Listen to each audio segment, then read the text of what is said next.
দাবি করাচ্ছে, সে বুয়েট স্ট্যান্ডার্ডে প্রশ্ন করতে পারে না, এটা তার কোনো অধিকার নাই। তারপর তিন নাম্বার আমাদের সে সবসময় বলে যে আমেরিকান স্ট্যান্ডার্ডে প্রশ্ন হবে, আমেরিকানভাবে শিক্ষা ব্যবস্থা করবে। বাংলাদেশের প্রেক্ষাপট অনুযায়ী আমেরিকানভাবে কখনোই সম্ভব না, এটা আমরা সকলে জানি। কারণ আমেরিকানভাবে সম্ভব না, কারণ বাংলাদেশ একটা ছোট নিম্ন মধ্যবিত্ত দেশ, সেখানে আমেরিকার সাথে তুলনা করলে হবে না। তার মেয়ে আমেরিকায় পড়ে, তাই বলে তো সে এখানে এইভাবে এসে আমেরিকার প্রশ্ন প্যাটার্ন করবে, আমেরিকানভাবে চলবে, আমেরিকানভাবে শিক্ষার্থীদের চাপ দিবে। আগে চেঞ্জ করতে হবে। চেঞ্জটা কী করতে হবে? শিক্ষা ব্যবস্থাকে পরিবর্তন করতে হবে, শিক্ষকদের আগে ট্রেন করতে হবে, তাদের প্রশিক্ষণ দিতে হবে। তারপর শিক্ষার্থীদের ন্যায্য যে প্রশ্ন প্যাটার্ন করবে, তখন সে কঠিন করুন সহজ পছন্দের বিষয়।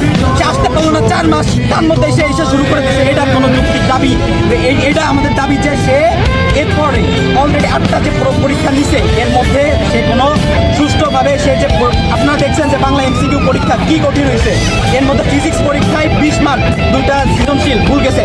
অলরেডি আমি এটা আগেও বলছি যে আমাদের এক শিক্ষার্থী বোন, সে সুসাইড করছে, মারা গেছে। আর বৈরী আবহাওয়ার জন্য আপনারা দেখছেন যে বন্যার যে অবস্থা, সেখানে সে অলরেডি স্থগিত করছে পরীক্ষা। হ্যাঁ, তো সেটা নিয়ে আমাদের কোনো কথা নেই, কিন্তু এই যে ঢাকা বা বিভিন্ন জায়গায় যে অবস্থা। আর চতুর্থ আমাদের দাবি, কালকে আমরা দেখতে পাচ্ছি যে শিক্ষার্থীদের ওপর আমাদের যে পুলিশ বাহিনী, তারা কিভাবে নৃশংসভাবে অত্যাচার করছে, লাঠিচার্জ করছে, এর তীব্র নিন্দা ও প্রতিবাদ জানায় আমরা এই শিক্ষার্থীগুলো। কি বলো সবাই?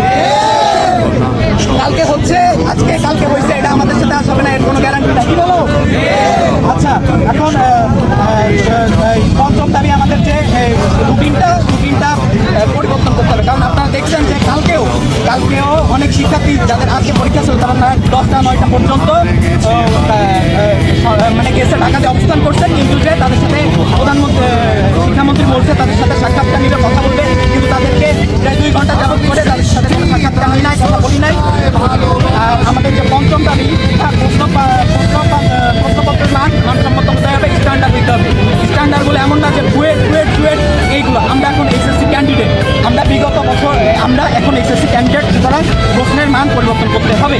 এবং আমাদের যে এই যে আবহাওয়া এবং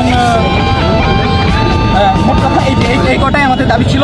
যে 1 নম্বর দাবি, আমাদের প্রশ্নের প্যাটার্ন চেঞ্জ করতে হবে এবং সুন্দরভাবে করতে হবে, যাতে সাধারণ শিক্ষার্থী, আমরা এর আগে বিগত সরকারের আমল বা অন্যান্য সময় দেখছি যে প্রশ্ন মূলত 3টা আমাদের স্টুডেন্ট থেকে 3 প্রকার, একদম মেধাবী স্টুডেন্ট, মিডিল ক্লাস এবং ব্যাক বেঞ্চার।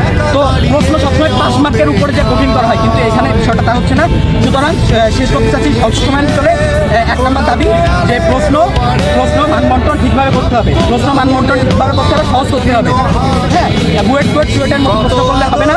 এবং এই যে সকল এলাকা বন্যা হয়েছে, সেই জায়গা তো আমরা দেখছি তারা থামাইছে বা পরীক্ষা স্থগিত করছে।